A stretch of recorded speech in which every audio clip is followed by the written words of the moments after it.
Love this podcast? Support it and sponsor today. Simply head to ozcastnetwork.com for details.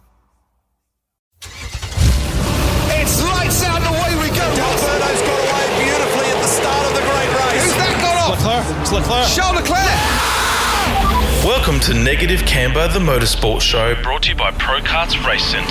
Far enough back, he's going to make the lunge down the inside. The ultimate pit stop, The safety car is coming in fueling your passion for motorsport. with an emotional moment that means everything. All of the latest results, analysis, and interviews. Roar the drivers on to the final lap of this race. I'm Jamie Lemura, motorsport enthusiast, historian, and media presenter. And I'm Lee Harrison, motorsport professional, Sprint Master Karts race driver, and Formula One alumni.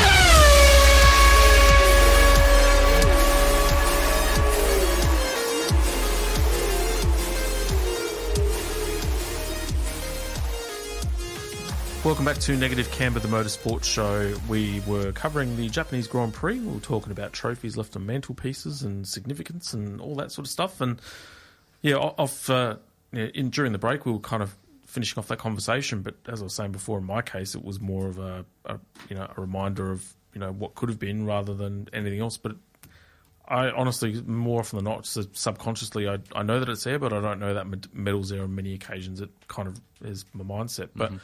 In your case, you know that they're there, but it's a different feeling. Yeah, well, I put them out on display because I'm obviously proud of what I've done, and it's actually a good talking point for when people come over and visit as well. So, a few coloured plates up there as well definitely help the conversation and that sort of stuff. And whenever I jump into the sim room like Max does, I'm sure we're speaking on completely different levels, comparing a World Drivers' Championship trophy to a 4SS State Cup or something like that. But it's always good to sit down and appreciate them, and every trophy tells a story as well. So, they're there for me to recall upon. Yeah, and my go-kart racing trophies, the kids have a few of them, but others I've kept in a box, mainly because I don't have the room to display them.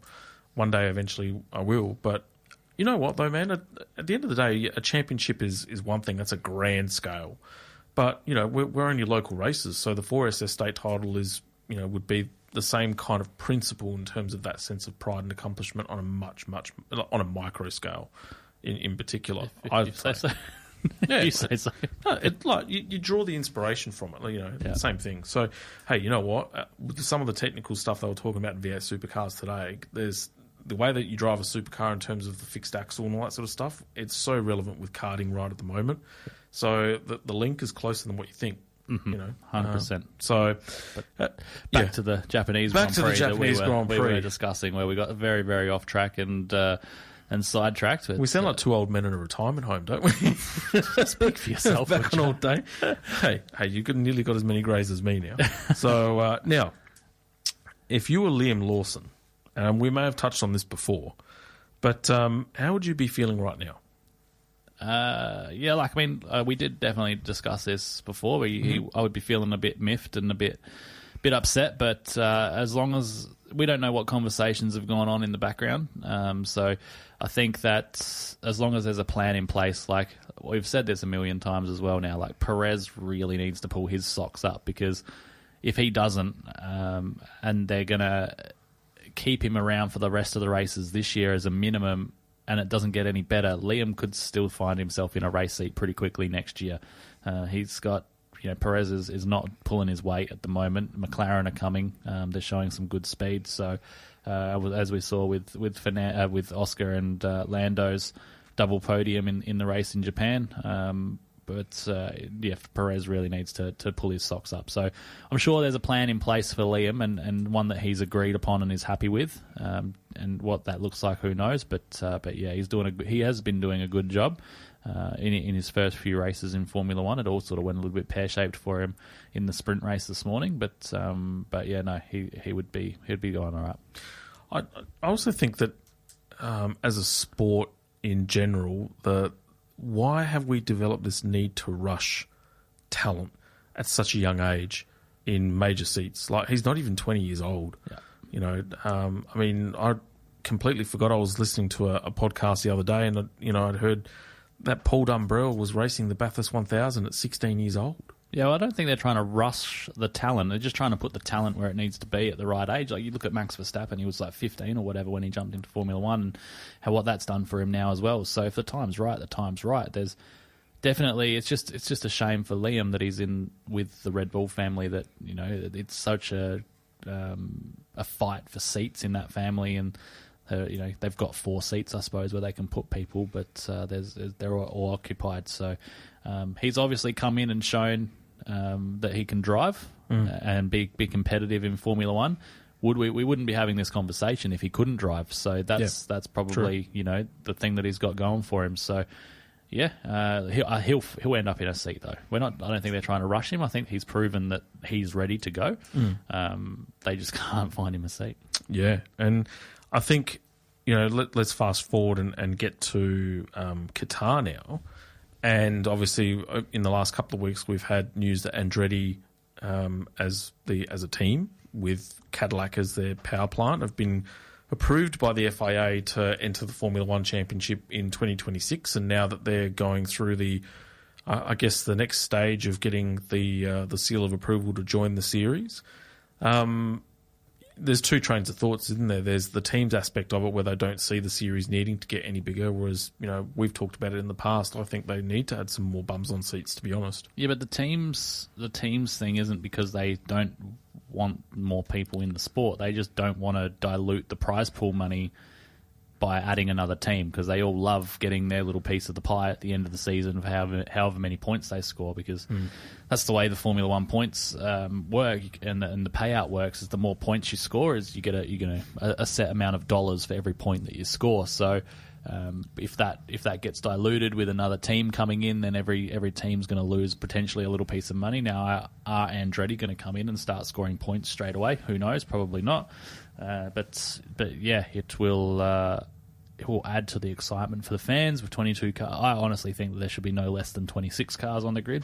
And to hear that there was 9 teams that put in an application to join Formula One, you know, obviously some of them are going to be pipe dreams and not viable situations, which is why the FIA are there to vet them first. But yeah, there was a couple of good entries from Road and another company as well. But you know, if all 3 of the companies could have got in and started building cars for 2026, that would have been good for the sport.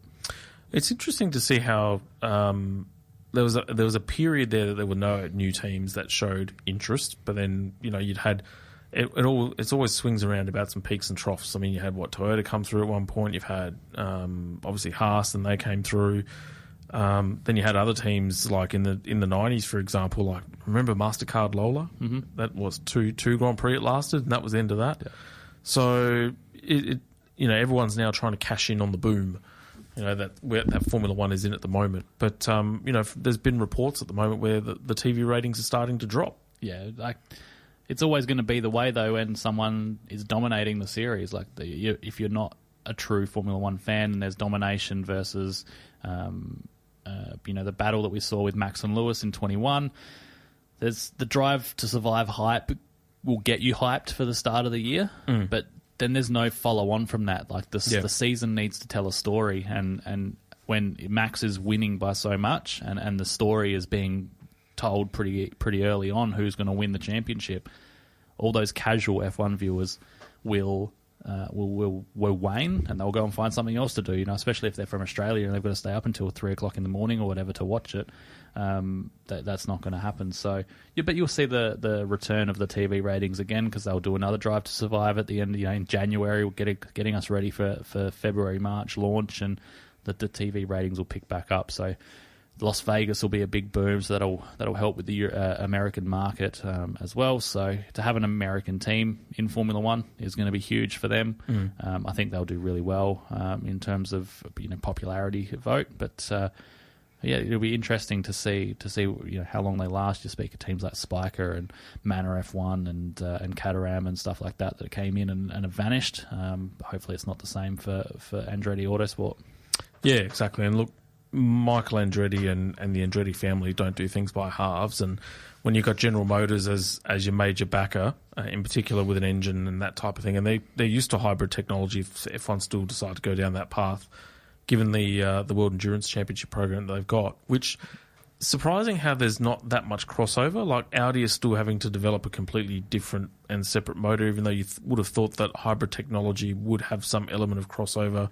Yeah, I think in terms of engine as well. engines in the World Endurance Championship are more focused on the hybrid than they are the petrol bang power of the engine. And even IMSA, I suppose, as well, where Andretti race a fair bit with Cadillac, have got some hybrid units behind them as well. So.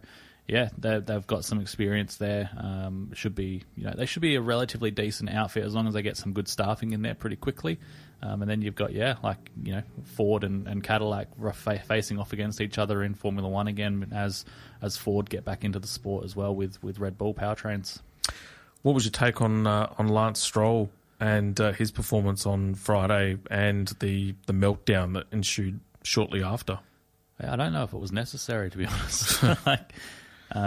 Makes you look a little bit silly, and then to carry on like he did with the interview, and not give very many answers is not very much of a good look for his team, for his dad who pays the bills.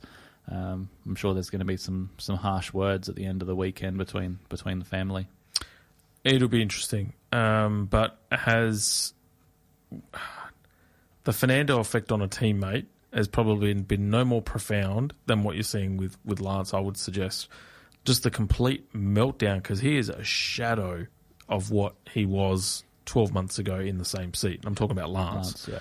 So, has the Fernando effect really started to impact him now? Because, look, Sebastian was in the honeymoon phase of his career, and I love Seb, and he had moments of brilliance, but, Lance was sometimes ahead of Seb in terms of performance. On occasions. Yeah. I don't know if I still think it was fleeting against Seb as well. So I still would have put Sebastian a long way ahead of Lance in terms of overall performance as teammates. So I think, maybe just that constant getting beaten has actually and not being able to close the gap. Like he actually hasn't even been able to close the gap to Alonso over the course of this whole year. So that'll be eating into him. And I guess we saw the outburst not making it out of Q1. We saw the outburst in Qatar come to fruition.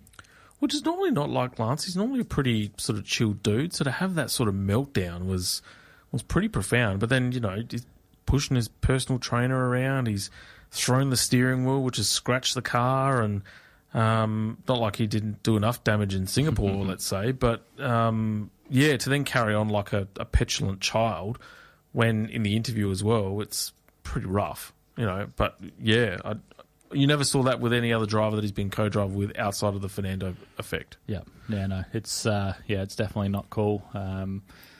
But we'll see what the race for him brings. He didn't do too great in the sprint race, so nothing's really changed for him much. But yeah. How was the sprint race last night? So obviously run through the results if you've got them, but if you watched them, so what was the overall consensus of the event up to that point? It was an epic race. I'll read through the results and then we'll flash off to some highlights. So Oscar Piastri taking the win from Max Verstappen and Lando Norris in third, so another double podium there for the McLarens. George Russell in fourth from Lewis Hamilton, Carlos Sainz, Alex Albon, Fernando Alonso, Pierre Gasly, and Valtteri Bottas. And like I said, it was an absolute stonker of a race, and we'll have some highlights for you now. 3, 4, 5 red lights in Qatar. And the sprint race is go! Poor reaction time for Lando Norris. George Russell got the jump. He's going to be up to second place. Good chance as well for Sainz to the inside. Piastri holds the lead. Russell is up to second, but he's wide. It'll open the door. Verstappen is losing a hatful of places. George Russell's to the inside of Carlos Sainz. George Russell now takes second place. Oscar Piastri with the dream launch off the line. And the car off in the background there is one of the AlphaTauri spinning back. And it's Liam Lawson who's gone off the road on the first lap of 19. It's very dramatic stuff. Turns it into 2. He just loses it on his own. Oh, no way. That's a rare mistake.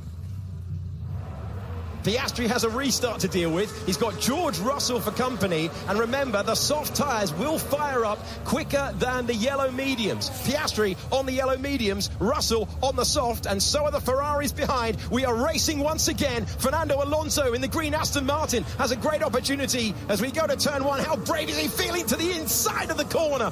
Wow, it was very brave. But Norris, well, he hung on and he's kept the place. He's in 6th. It was braver for Norris to hang on around the outside on those mediums there, turning in on Fernando, who looked pretty committed. The soft tyres are still working. Lando goes defensive up to 4. Alonso again to the inside, and Norris hangs on, but he'll be wide through that corner. Will they make it through? Alonso with the nose ahead. These two, corner after corner, still battling, and George Russell takes the lead. Both McLarens on the back foot, and Russell on the soft tyres fights a way through. This race could yet come back to Oscar Piastri on the mediums, but what a gamble for George Russell, who started 4th on the grid and now holds the lead. Let's see at what point. Oh, he nails it on the brakes. Talk about brave. That was one of those, what we call a block pass. Send it and then sort it out. Sargent off into the gravel. The safety car is deployed again. Carlos Sainz closing in. That red wall, soft tyre, easier to fire up, and he's all over the back of Piastri as we go back to racing conditions. Piastri knows it, goes to the dusty part of the racetrack in defence, and the Ferrari just has better grip. Will he go around the outside and take 2nd position? Piastri tries to hang on. Piastri gets his elbows out and maintains 2nd for the moment. Max Verstappen is the driver on the move here. He's got DRS. Fastest lap of the race just went the way of the Australian rookie. But it's Max Verstappen on the charge, looking to seal things with another victory. He's got a little bit of progress to make, but he's got that medium tyre, and now he's got possession of 4th. He's going to get the slipstream. He's going to get the place. 10 laps to go, and it's another pass of Verstappen. Top runner starting to struggle now. This race is going to come back to us. And this now is the battle for the lead. After a bold move at the hairpin for George Russell, we welcome back to the fight Oscar Piastri. Russell got the launch off the line. He then got the lead, but now he might be about to lose it. The Australian rookie driver ignores the defence from George Russell and takes the lead back of the sprint in just his 17th Grand Prix weekend. We are seeing the charge from Piastri, and it's not the only McLaren going the long way round, all the way round. What a superb pass from Lando Norris. Excellent stuff as he fights his way by, and the soft tyre is fading fast. Well, that brilliant contact. That's Perez. Perez off the road. He was racing Hülkenberg. He's in the gravel, and we might need a 3rd safety car intervention. Well, Perez out confirms Max Verstappen as the champion of the world once again. Bit of contact there, puncture for Ocon immediately, and that was him spinning into Perez. They sandwiched me. Hülkenberg, who scored points last in Formula 1 in a sprint race, trying to take the place back. He was on the medium tyre. Ocon's softs were fading. Ocon always defends for all he's worth. Perez trying to take them both 3 into 1. Does not go. Out goes Perez. Out goes Ocon. Yeah, look, Ocon has come across, and if you had to apportion blame, you could say that was a racing incident, but in the end of the day, Ocon's come across. He's expecting Hülkenberg to back out, and on this occasion, he hasn't. And the green flag flies once again. Piastri desperately trying to take us back to green flag conditions by using all of the road and a bit more. And there's a good launch off the final corner for one of the Ferraris in the background of Charles Leclerc, who dips out of it and tries to take Lando Norris back. But the medium tyre will now fire up, and it's a great restart for Piastri as Leclerc manages to fight back on the old soft tyres, and he's up to 5th. George Russell was passed down into turn number 1. Will it be the rookie taking his first Formula 1 victory of any description? Will it be Max Verstappen sealing the title on the top step? Here's the chance for Lando to retake the 5th place that he lost right now with both tyres into the working window. There's no contest down into turn 1. He's not just thinking about getting past one Ferrari, he's thinking about getting both Ferraris, and he was on the dust trying to avoid hitting his old teammate. These two work together brilliantly for Sainz to take victory in Singapore, but it's surely just a matter of time. But for Norris sends it around the outside to take 4th. I think Carlos is struggling. Copy that. And these two old masters about to go wheel to wheel once again. Hamilton getting the inside line. Hamilton getting the place. The World Championship is already over. Hamilton is trying to get past. That's one Mercedes on the attack. The other one is trying to defend, but it's Lando Norris who returns to the top 3 and gets past George Russell on the final tour of the sprint. Hamilton's up to 6th as well, and Albon's going to get a point for Williams at the moment, maybe even more, because the Ferraris are tumbling down. This is Hamilton. Some pretty good points for Lewis, actually, given where he started in this one.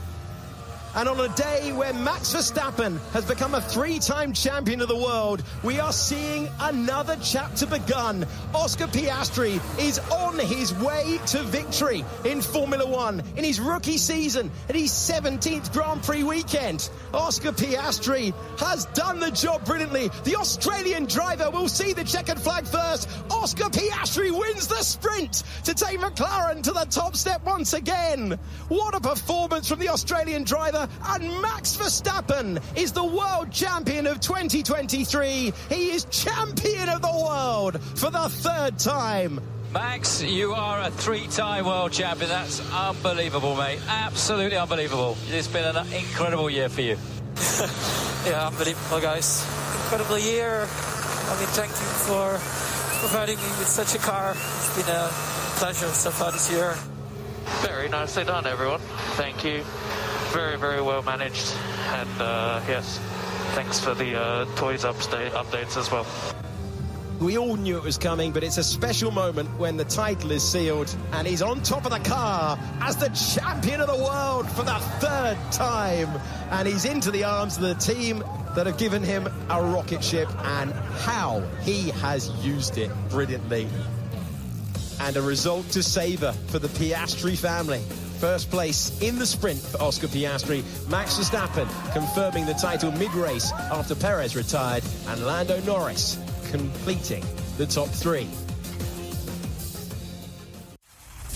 Follow us on socials, join us on our website, negativecamber.co, and be sure to subscribe to the Negative Camber Club for access to exclusive content, episode previews, and special deals from our amazing partners.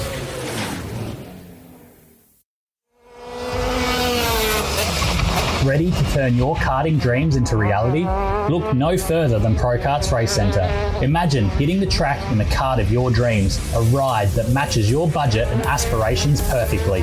With our pre-loved kart sourcing service, we make it happen. Our experienced team isn't just about mechanics, they're dream builders. We meticulously hand-pick each kart, ensuring reliability, performance, and sheer exhilaration. Whether you're a seasoned racer looking for an upgrade or a newcomer stepping into the world of karting, we're your pit crew, your partners in racing dreams.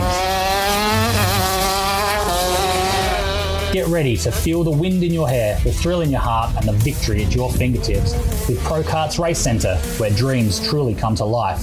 Visit prokartsracecentre.com.au or pop in for a chat at 30 Research Road, Paraka. Pro Kart's Race Centre, fueling your dreams, igniting your potential.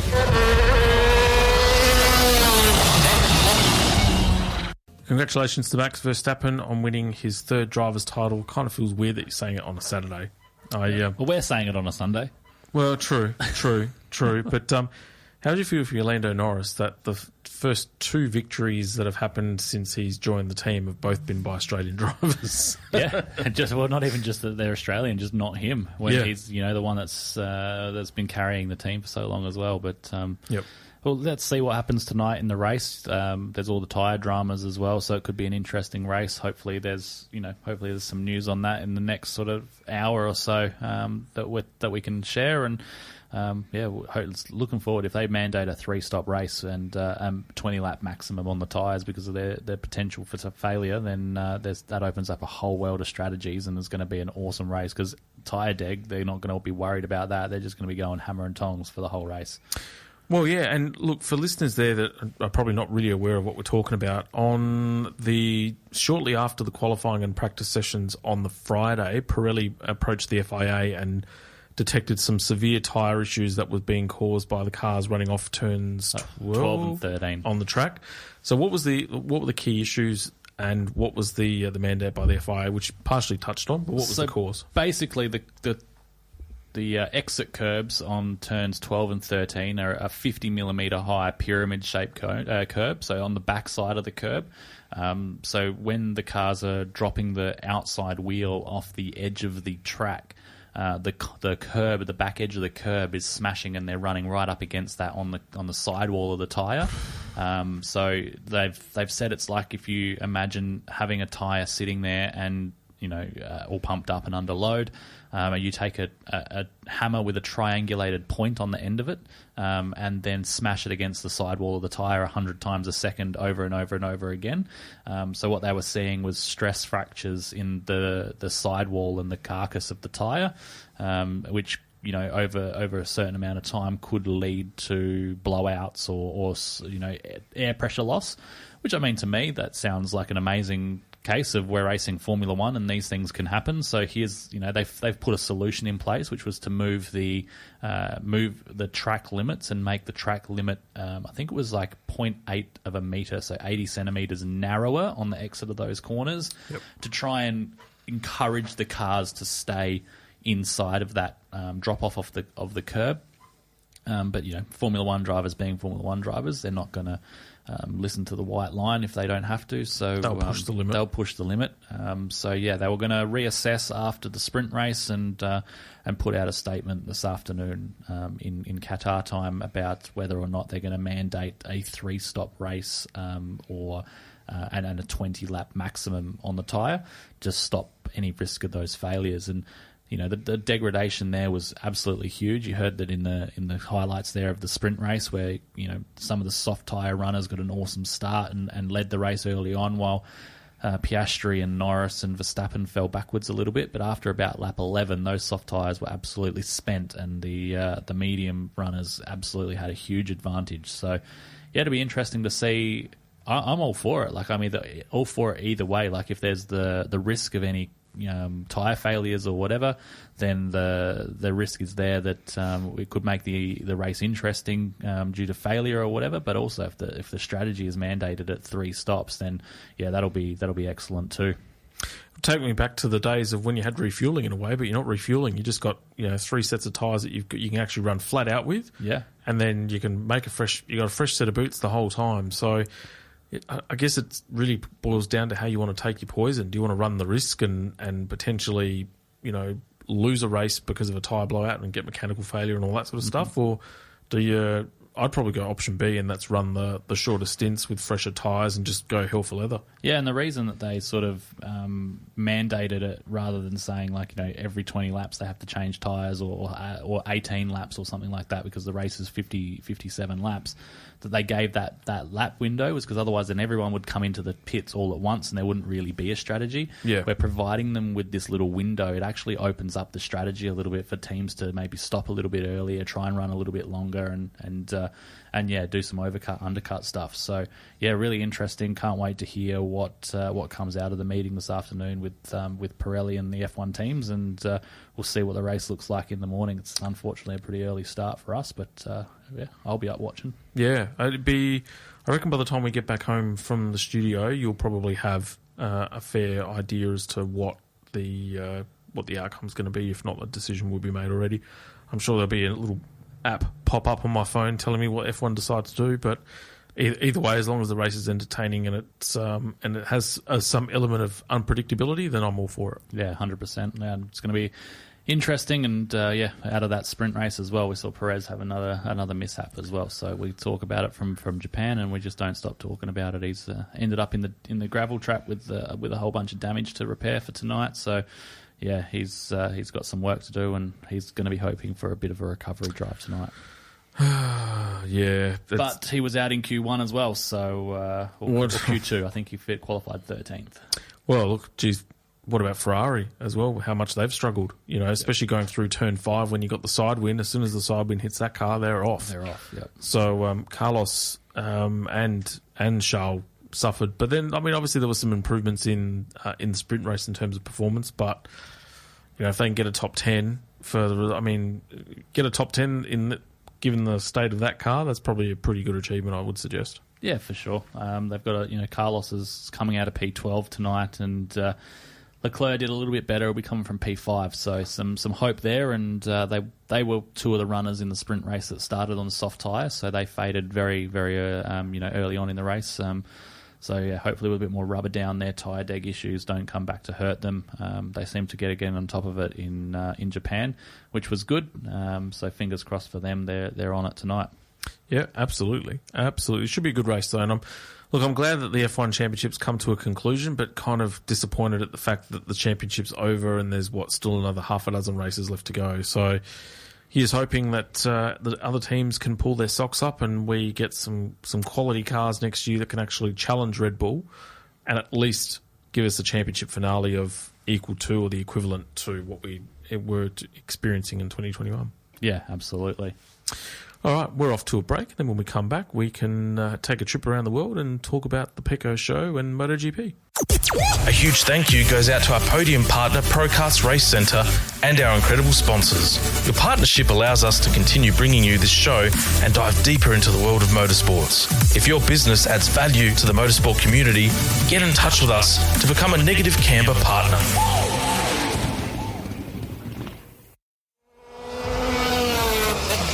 Time to discover more than just a track. It's time to find your racing family at Procarts Race Centre. We're more than a racing facility. We're a community of enthusiasts bound by our shared love for motorsport. What sets us apart? Our commitment to inclusivity. We're breaking barriers, welcoming rookies and pros alike to experience the thrill of racing. With our low investment pathways into karting, we're paving the way for the next generation of racers. Whether you're a seasoned racer seeking camaraderie or a beginner eager to learn, Procarts Race Centre is your home. Join our vibrant community, feel the passion and share the rush of victory with friends who share your passion. Visit procartsracecentre.com.au or pop in for a chat at 30 Research Road, Paraka. Procarts Race Centre, fueling your passion, igniting your potential. Now it's for our regular trip of around the world, Mr. Lee Harrison.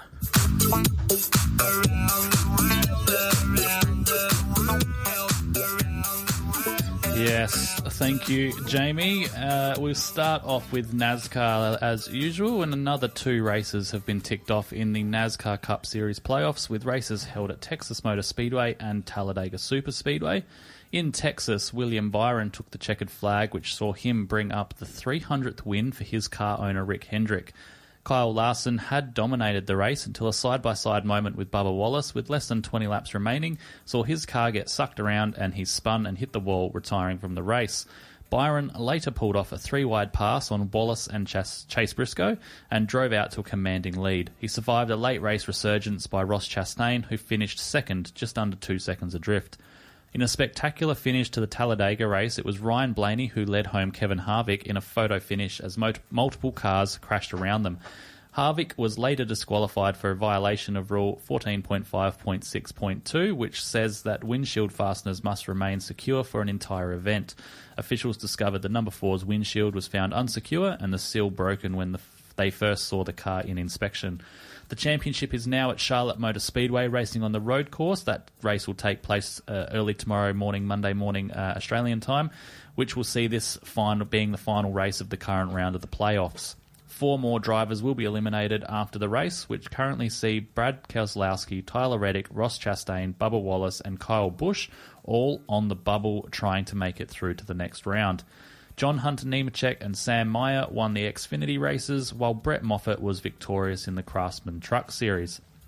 In World of Outlaws, 3 events have been held in the World of Outlaws series, with races held at Williams Grove Speedway and Port Royal Speedway.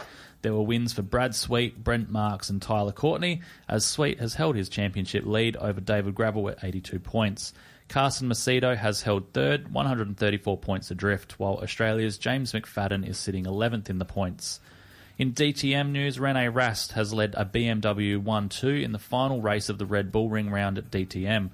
Rast led home teammate Sheldon van der Linde, while a puncture for Mirko Bortolotti lost him the championship lead. Thomas Preining now leads the championship by 10 points from Bortolotti, with Ricardo Feller a further 21 points behind, and they have 1 round of their championship left, which will be held at Hockenheim in 2 weeks' time. 2 races for Moto2 and Moto3, with races held in Suzuka and in Japan, and the first ever at Suzuka in Japan, and the first ever Indian MotoGP event held at the site of the previous F1 races, the Bud International Circuit. Pedro Acosta dominated a chaotic red-flagged 12-lap Moto2 race in India as the race was halted before the opening lap was completed when Jeremy Alcoba triggered a multi-rider pile-up at Turn 1. Acosta capitalised on early battling behind him to immediately pull away from the chasing pack. The AI KTM rider would ultimately get to the checkered flag 3.5 seconds clear of title rival Tony Arbolino to extend his points lead to 39. A surprisingly sedate 16-lap Moto3 Grand Prix kicked off the race action on Sunday, which saw Leopard Honda's Jaume Masia emerge as the runaway victor. Tyre rider Somercat Chantra scored only his second career win and his first of 2023 in a dominant display from pole position as he led every lap to a 1-2 for Honda Team Asia ahead of Ayagura. That was in the race held at Suzuka. Pedro Acosta, meanwhile, took a major step towards the title as he finished in third on a weekend to forget for chief title rival Tony Arbolino. In the earlier Moto3 race in Suzuka, Masia overhauled Daniel Holgado to take the lead of the... Oh, so that's in Motegi, wasn't it? Not Suzuka for MotoGP. Overhauled Daniel Holgado to take the lead of the championship with his third win of the season.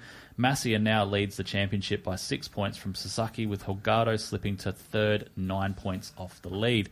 And in WRC news, Chile's return to the World Rally Championship calendar after a 4-year hiatus has been long awaited, and it didn't fail to disappoint as M Sport and Ott Tanak claimed a deserved victory. Tyre strategy was the big talking point, with the crews experiencing more abrasive roads than they had expected. M Sport were the only team to opt for 4 hard tyres, which turned out to be the platform to launch Tanak into a 42-second win over Thierry Neuville. With 2 rounds to go, Rovanpara holds a 31-point advantage over Elfyn Evans, and those two are the only 2 left in the championship race at this stage. Yes, good to see there is a bit of a title fight in the WRC. It was about this time last year where the title was run and won. So, nice one, mate. Well done on another trip around the world. Good job. Another successful flight. And I didn't have to take quells, so that's good. We were not in a rocky state. Before we cover MotoGP, we actually had a question that popped in during the break, so thanks for that, Pete. Now, this will test you, actually, because it's got you're partly to do with it, but in a good way. Lee and I were talking about superstitions recently, and I said that I didn't have any. So in reflection, and I is being Lee, being Pete. So in reflection, I probably do. I always go to the same servo and pump when getting fuel. No real reason for it, but would feel weird if I didn't. So I'll start with you. What are your pre-race habits or superstitions? And for that matter, what are the other listeners? Yeah, so I have a pretty crazy one that on race days, and even to a point practice day as well, I do everything with the right side of my body first. So when I wake up in the morning, I get out of bed and the first foot to hit the floor is my right foot. When I get into the shower, it's my right foot that goes in first. When I get out of the shower, it's the right. When I'm washing my body, it's the right side of my body that I wash first. The right foot gets out of the shower first, is dried first. It's the first foot and leg to go into my pants or my shorts. It's the first arm and shoulder to go into my T-shirt or jumper. When I get to the track, I get dressed in the same way. Right foot first, my right boot goes on. I get into the go-kart from the right side of the go-kart every time, so always from the engine side. Always everything from the right side first. When I'm getting out of the car, the right foot is the first foot to hit the ground. All of that. The only thing that I will not do, and this is into the superstition as well, is I won't put my right glove on first. I always put my left glove on first when I'm getting ready to go onto the track. Okay, that's interesting. Was there ever an event or a moment that instigated that process? I can't pinpoint the exact moment, but it's now the thing that I do every time that I go to the track. I think there was a period in like 2005, 2006 where I was going through a really, really good patch of results and sort of tried to put a focus on what something I could do to try and leave that happening. And that was where that's where I properly started putting it in my mind that this is what it's going to be like from now on every time I go to the track. Yep. And it goes to the same thing, like even every time I go to do a coaching day, it's that way. If I go to coach at the Bend or anything like that, it's the same thing. So Yeah, interesting. For me, I don't know whether it's superstition, but for me it's more habits or maybe even more rituals. So, for example, on a race day, I'll make sure that I wake up 3 hours before I need to get to the track, and I'll always make sure I have a clean shave, right? And when it's a shave, it's not just a quick splash of cream, it's like a full Barbary experience. So I'm talking cream, I'm talking lather, I'm talking cutthroat, I'm talking everything. Mainly because it's for me to get my iron in to get focused. So, honestly, so I've got like a proper cutthroat blade and all that sort of stuff, and I've got to really focus, because if I go against the grain or if I take a nick, then all of a sudden I'm bleeding and it's really bad. So it just means that I'm eyes on. I've always make sure that I've got to have I always wear the same sort of team kit, so I'll have the same set of shorts and I'll have the same set of socks and all that sort of stuff. So that might be a superstition, but for me it's more of a presentation thing. And then, like I always make sure I make sure that my race uniform is... That's actually more of an OCD thing, is that my race uniform is really clean. So no grease marks, or try and prevent that, make sure it's as much as possible. And then, like coming in, I always get into the go-kart from the right side, like you would. But I'm always left foot first. Like it always has to be left foot, which is really weird. So I'll go left foot, and then I'll cross over and go right foot, and then I'll sit down into the go-kart, but coming in from the right side. And then fuel is always the same servo and the same fuel, but that's only because, which is Shell, but that's only because the Shell servo is literally the first servo on my way out of the house heading out to Southerns. But then also, as pedantic and as silly as it sounds, it's also Shell because of Ferrari. So it's I kind of feel like I'm making my contribution that way. But outside of that, no, nothing. Not to the level of yours. So, and for me, I adapted the ritual piece when I was working at Tindo and understood all of a sudden the importance of having a ritual and a process, which was a way of me getting my head in the game for tackling a day of selling and all that sort of stuff. So, yeah, the go-karting is the same thing, but it's more the preparation and all that sort of stuff as well, which I find, I think it's more of a ritual and a habit rather than, I did this because of that. I did have a superstition once with a helmet, where every time I wore a particular helmet, I felt that it always gave me bad luck. But that's kind of, sort of gone by the wayside now, so that's changed and everything else too. So, yeah. Interesting. But outside of that, no, nothing else. So interesting that I didn't realise I never really paid a particular attention at just how pedantic's not the right word, but just how particular your process is. Yeah, no, it's... We never picked it. No, it's something that now that you know, you'll see it. Yeah. But yeah, it's something that actually drives me crazy, and if I don't do it, then I'll start again. So oh wow, yeah. So it's something like that you're conscious of. Yeah, wow. It's almost like a I can't think of it. It's not an autistic thing, but the thing like you've got to touch the door 3 times or whatever before OCD. you can open OCD. It's almost like an OCD thing. Yep. What about, so for me, I can't go to the track either practice or qualifying without my go-kart being like showroom. Yeah. And if it's not showroom, like I kind of, it does my head in.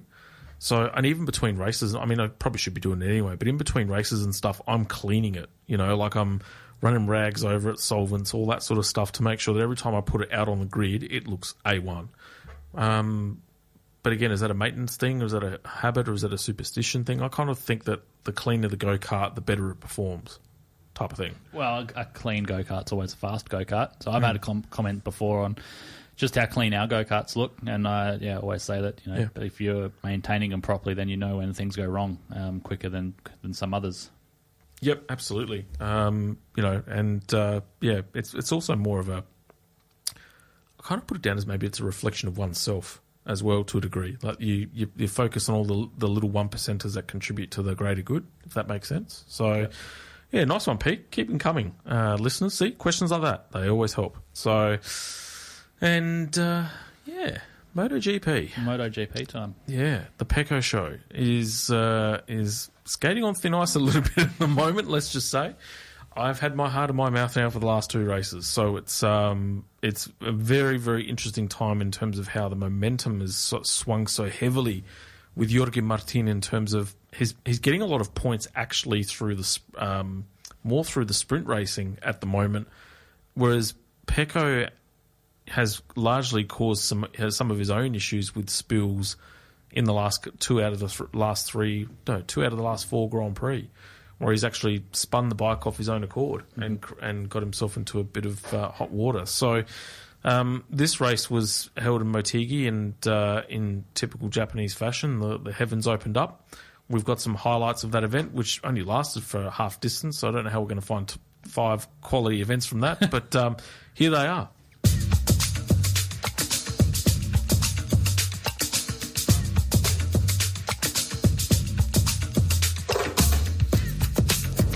Lights out, and we're underway here in Japan. Pecco Bagnaia missed the start again on the factory Ducati. Away well from pole position was Jorge Martin. Jack Miller's going to slot himself into second place. A good start again by Brad Pitt. There's contact further down. That's Barry Vinales and Johan Zarco. Vinales tumbles over in the gravel track. More overseas disaster for the factory pulling team, but Martin in position A. He leads Miller on the brakes for the first time in turn 3. White flags already waving. Riders, if they want to, can come in at the end of this first lap to change bikes.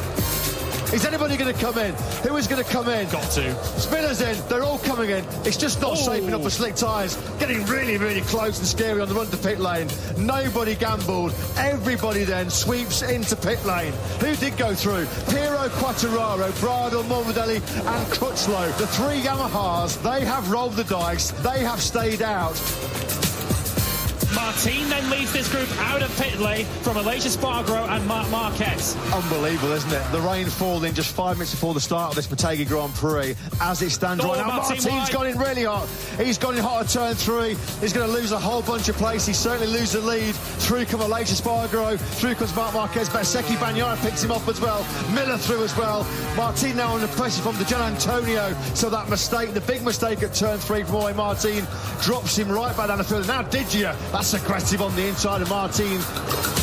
Martin did drop back down to 6 or 7. He tries to top it out now with Gian Antonio through the high speed turn 6. That's brave, isn't it? Here comes Martin then through on Jack Miller as he recovers from that excursion into turn 3. Our 3 title contenders are now line astern, 4th, 5th and 6th. That was really tight. Martin has picked up Bezzecchi there coming through turn 9, and now he picks up the drive and just absolutely blasts past Marc Marquez. That's where the rain's at its worst, isn't it? In that 3rd sector. The grip, the edge grip and confidence that Martin had on the gas coming out of that tight hairpin curve. It was like Marquez was standing still. It was like they were in 2 completely different races. Martin up into the podium place in 3rd. Martin now has a go at Pecco Bagnaia. This is for 2nd on the road as Martin goes through. Martin again coming out of turn 11. It's like he's got a turbo button on that factory Ducati. Just again like he did with Marquez in the previous lap. Jorge Martin is pulling clear as the rain starts to intensify again. The drive grip that Martin has at 11 is astonishing. It's like he's in a different race. This could be a Honda home podium for Marc Marquez, which seems highly unlikely in a full dry race. Look at the grip that he picks up compared to Bezzecchi. Marquez has to go to the right. He couldn't slipstream Bezzecchi there because he wouldn't have been able to have seen a thing with the vision problems with the spray issues. Marquez then into the podium places here. Marquez up to 3rd. Red flag. The red flag has come out due to the deteriorating weather conditions. The MotoGP race has been quite rightly stopped. The pit lane then will be open in a couple of seconds' time, and we've got hands up again here. And the red flag has been waved, so perhaps there was a gesture there from the riders who weren't particularly happy with the conditions. We might have to need to be stopped. We might have to call this one, Lewis. Clearly the red flags are out again. Yeah, results declared. This one has been called then. Result declared here in Motegi. Full points awarded owing to the fact that more than 50% of the race distance has been completed, and that is Q celebrations then for Prima Pramac Racing. And he's now getting the news of his team. Jorge, you've won the Japanese Grand Prix. Yeah, Bagnaia is being told as well to come to Parc Ferme. There are 3 points splitting Pecco Bagnaia and Jorge Martin at the top of the World Championship. And Marc Marquez, we have to remind you, of course, he gets a first Grand Prix podium on a Sunday. Jorge Martin goes back-to-back. He splashes his way to victory, and he closes to within 3 points of Pecco Bagnaia. It's game on in the World Championship.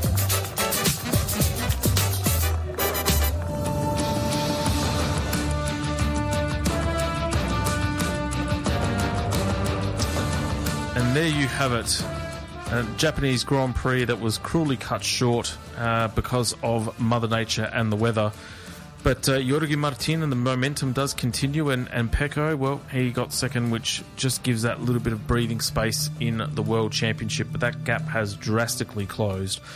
And Marc Marquez dragging the cumbersome Honda up into third position as well, which turned out to be his swan song for the Japanese mark and his final Japanese Grand Prix as a Honda rider, because the worst kept secret in MotoGP came to fruition during the week, and that was that Marc Marquez will become a Ducati rider as of 2024, riding for the Gresini team alongside his brother, I believe, as well. So Team Marquez in Ducati, and everyone's now on the Marquez's back train, and I think just put the brakes on, boys and girls, because there is no guarantee that the Ducati will suit a rider of his ability and calibre, because you just don't know. You look at Bastianini. Well, he's ridden the Honda for so long, it's going to be an adjustment period. So even if he doesn't come out straight away, I do think that he's a gun rider. He'll adapt to the bike pretty quickly, but I don't think it's going to happen within the space of a couple of test sessions early on in the year. So yeah, I think it'll really show how good he is. Like, does he come out and start dominating, or being close to the front,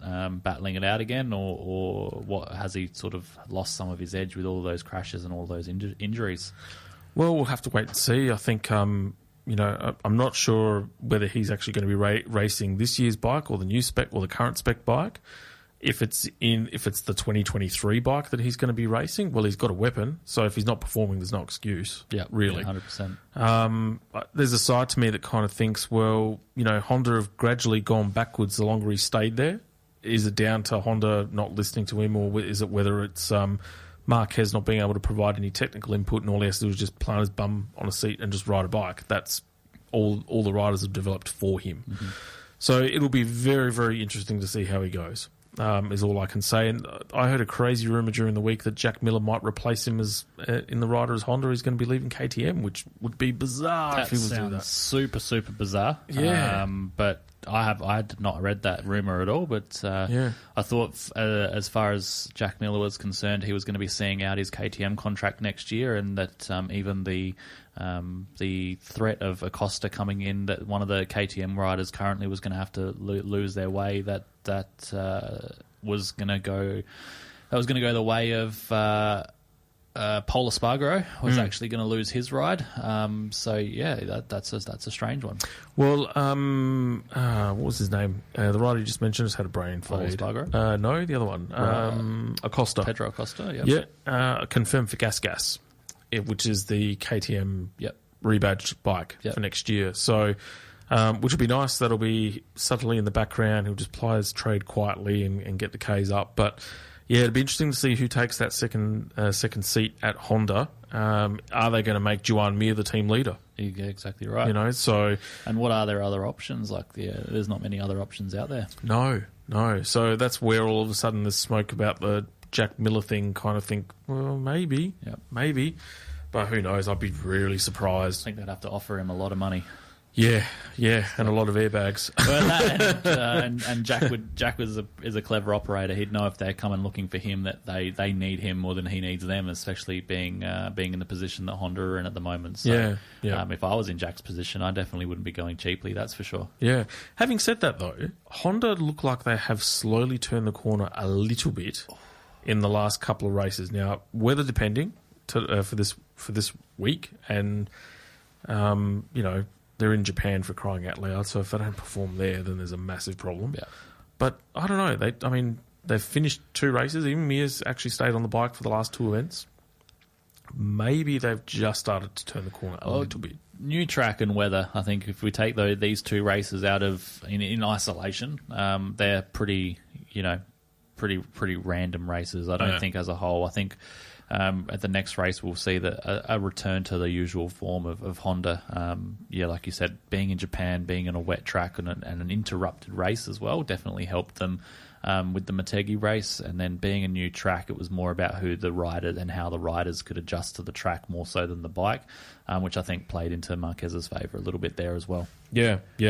Well, we'll see. Next Grand Prix, I'll be watching the TV screen, and all of a sudden there's a rider crash, there's a rider down. I'll wait, and all of a sudden 36, Joan Mir, or Mark Marquez. Or Mark Marquez. We're back at it. So, or Pecco Bagnaia. Don't, please. You've cursed him now. You know that. But having said that, he hasn't been the same rider since the massive accident at Barcelona. Yep. So I don't know whether it's a confidence thing, or is it leg or something, but he has not been the same Pecco since the accident in Barcelona. Yep. So I don't know whether it's a confidence thing or not, but momentum's a wonderful thing, and if you've got it, and you've got it in spades, right now I would not be surprised if Jorge Martin comes out of the next Grand Prix as championship leader, as things stand. He's only 3 points behind at the moment, so he's slashed that championship lead.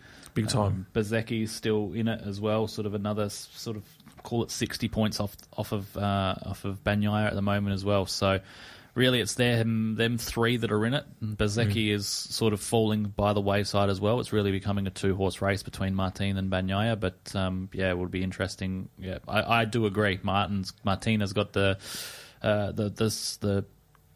form going on him at the moment. He's got the drive, and the momentum will hopefully flow in his favour. Just imagine if he was actually in the same team rather than riding the same bike. Yep. Which is, imagine the hostilities in that pit lane. It'd be crazy. Absolutely. But it's set up for a cracking crescendo and a cracking finale. So long and may it go.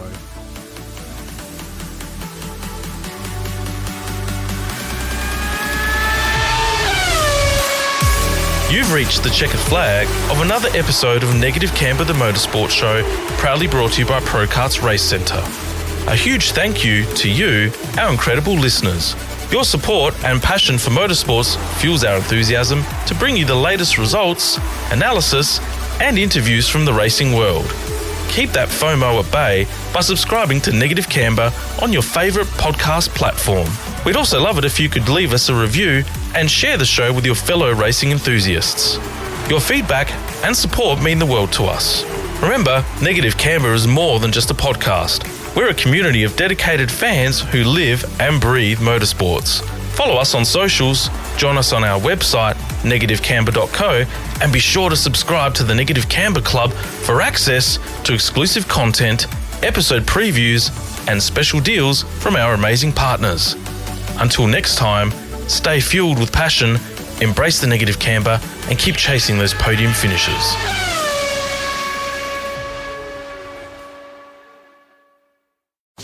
Love this podcast? Support it and sponsor today. Simply head to ozcastnetwork.com for details.